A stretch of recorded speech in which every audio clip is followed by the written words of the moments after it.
overdosed. Is she gonna die?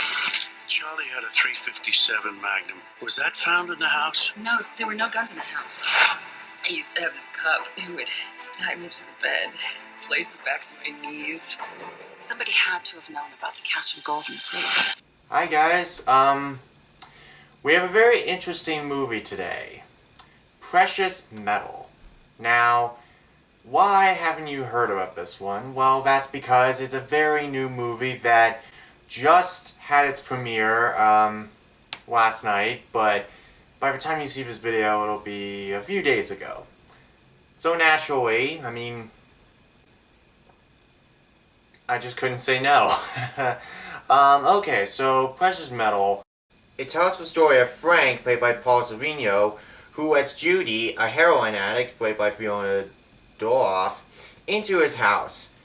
After saving her from one of her overdoses, he keeps her in his house in order to protect her.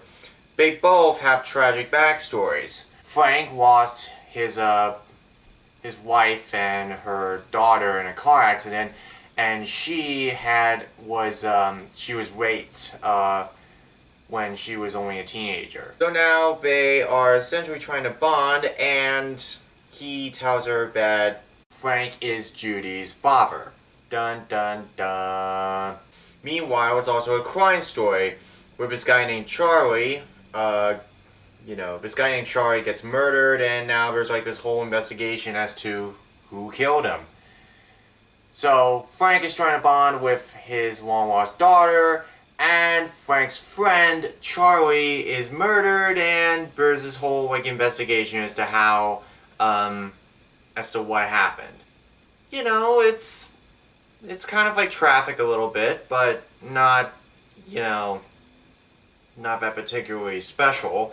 For an independent production, the production value is surprisingly pretty good. The sound is pretty good. The cinematography is pretty good. The editing's, very simplistic. And the acting is well done. Paul Sorvino does a good job. Fiona Dourif is great. And the others are fine on their own. I was part of a simulcast with the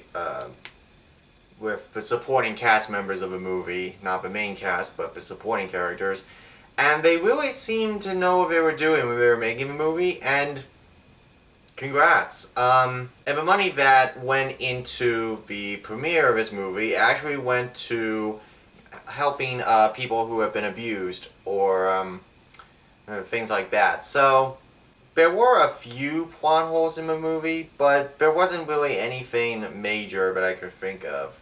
The plot holes can be filled once you actually understand it a little bit better, once you took some time to kind of dive deep into it. In fact, one of my good friends is actually in the movie. He explained this one plot hole really well. It wasn't really a plot hole anymore once I was able to kind of understand it. So, yeah, this movie has a lot going for it, I think, but for an independent production, the production value is really well done.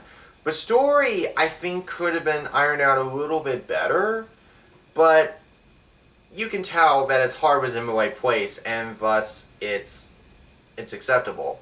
It's not a bad story at all, because you definitely want... Because, the whole theme about it involves gold. That's where the title comes from. So you want to know, where is the gold? Who took the gold? Where? But you only find that out toward the end of the movie. Toward the end of the movie, when things get wrapped up, then you start to realize, okay, who took the gold? And then that was kind of the whole big question by the end of the night. Who took the gold? But the gold just kind of comes in near the end, and it's a little bit late to know exactly. So, overall, I guess the story could have been fleshed out a little bit.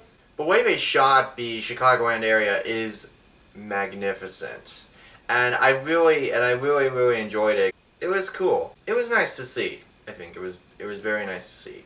This movie will not get an official release for quite some time. So, for right now, you're gonna have to kind of wait and see when it premieres. But if you do see it in theaters, I highly recommend you check it out. Support them. There are some parts that are kind of intense, like when Judy gets off of the heroin. It's almost like a really dark, kind of slow effect. Overall, I think it was a fine movie. I think it's there's something that I like about mystery movies and crime movies and how you're able to piece together the clues. So overall, I would give it a 3.5 out of 5. It's not perfect, but for an independent production, it's well made.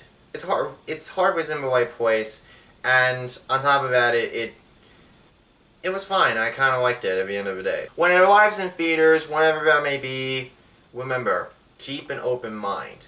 Until next time, I'll see y'all later.